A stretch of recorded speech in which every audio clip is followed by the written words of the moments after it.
Hi, my name is Anthony Miata, and welcome to North News. My friend Christian over here has a story. Yeah, we went around the school taking video of all the doors for Spirit Week. Let's take a look.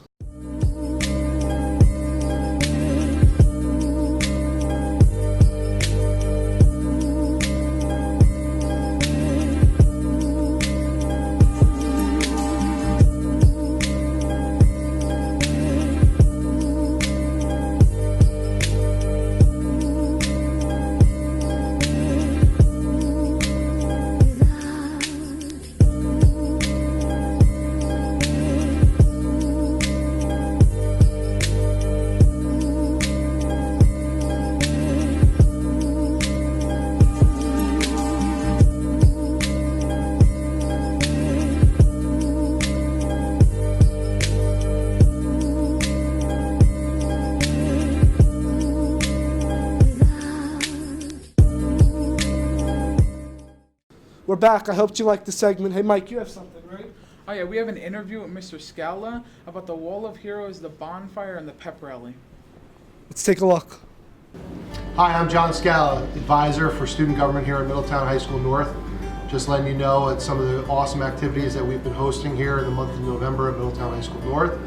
On November 21st, we held our first annual pep rally bonfire, recognizing all of our fall sports athletes and clubs.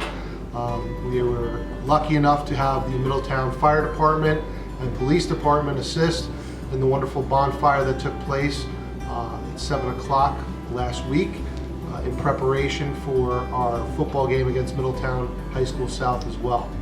So the difference between the bonfire pep rally this year and pep rallies years past is we decided to open up recognizing all of our fall athletes and clubs to the entire Middletown community.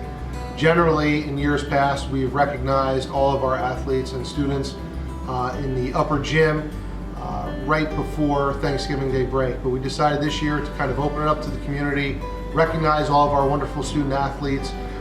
We offered games, food, activities as well, and we're trying to build it up so that it becomes a yearly community event as well.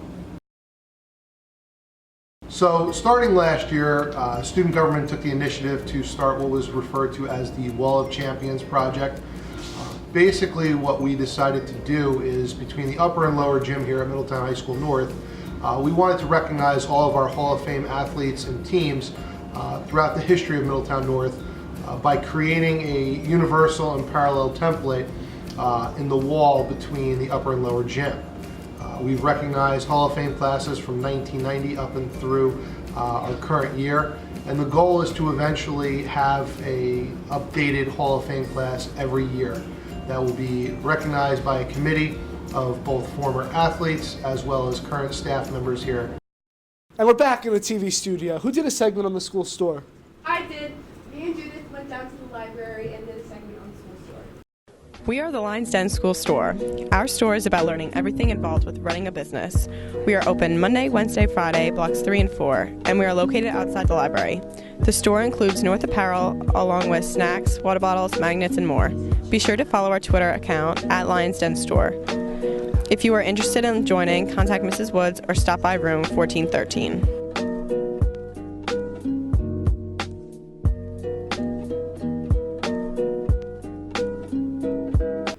Our class had a guest speaker, a photographer and a filmmaker, Denis Callow. I got to interview him. Let's take a look. The other day, photographer and filmmaker Denis Callow came to visit the TV film students in the classroom, as well as having an open forum during periods 3-4 in the TV production studio. Student Anthony Miata had a one-on-one interview with Denis. Today we're here with Denis Callow, and the first question that we'd like to ask is, what exactly do you do in the TV and film industry? In the TV and film industry, I am a filmmaker, actor, photographer. How is the photography business going for you? It's booming, yeah. It's a very good business. It's a very nice business to have as you're developing yourself as a filmmaker, because I get to make a living photographing amazing people, interesting events. Well, what made you want to be a photographer? It was funny. I was talking earlier to the students about how I came into my own as a photographer, and I was kind of a late bloomer in life. So I was in a band for years, and that's what I thought I was going to do forever. And I wouldn't think that that was your first short film. I would Thank think you. that was your, I don't know, 5th, 10th, whatever. You know what I mean, knowing us as TV production students making our short films was nothing compared to that. And hopefully we get better as we go on, and I'm sure we will. But You absolutely will. And the only way to do that is for all of you guys, is to just keep going. You have to keep, the best thing about filmmaking and the best thing about anything in the creative field is making mistakes. Making mistakes is probably the most wonderful piece of advice I can give anyone. Nothing is ever going to be perfect. And every film that you make, everything that you do, every next thing that you do, it always leads you somewhere new. And it's a forever learning process. yeah, no, I To make a see. movie anyway, if you have an idea and a camera, you can film anywhere in the world. So it's your determination is what? It's you. Yes, it's the what's outcome. here and what you see. These are the most important elements of making a film. Nothing else is more important than the idea, the story, and the execution of it. What is some advice that you'd give to people like us, the TV production students, people that are up and coming and want to be in the industry in the future, and like, what would you say to them? So I heard something recently that is one of the most wonderful sayings or meditations that I could give to someone who's younger. Life is a marathon, not a sprint. All right? And I hope everyone takes something away from that, because it's so true. When you are making films, you start small. There's no overnight successes. Yeah. Every filmmaker that I know started with low budgets, no budgets, and an idea. The most important thing is to not stop if you love it. If you love something, you have to keep doing it, because the only way that it's going to get better is if you keep doing it. Nothing in life, I think, comes easy if it's not worth it.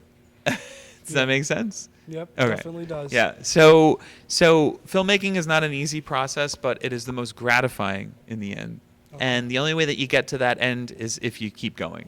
So it was very nice having you, and thank you for talking with us today. We really appreciate it. I really And I appreciate learned you. a lot, and I'm sure we all did too. Good. I hope so. Thank you so much.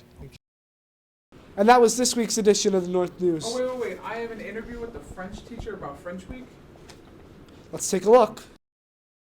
Hi, I am Madame Jones, the French teacher here at North, and last week we celebrated National French Week, La Semaine du Français. National French Week is a week organized by the teachers of French to help promote the study of French and discussion about where French is spoken in the world. This year's theme was La Semaine Français langue globale, which means French, a global language. Out in the hallway, we had plenty of decorations to celebrate French Week, one of which was a map with a bunch of countries that speak French. There are over 30 countries in the world that speak French, and we wanted to show where this language is spoken. We also had students fill out forms about why they speak French, and we put that up, and we also presented our own lock bridge with messages of hope and joy and messages sent to friends.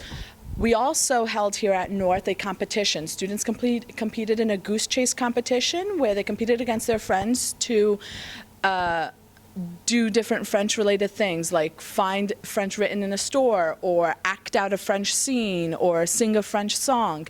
We also had a cheese tasting after school one day, where the Cheese Cave in Red Bank came and sponsored a cheese tasting.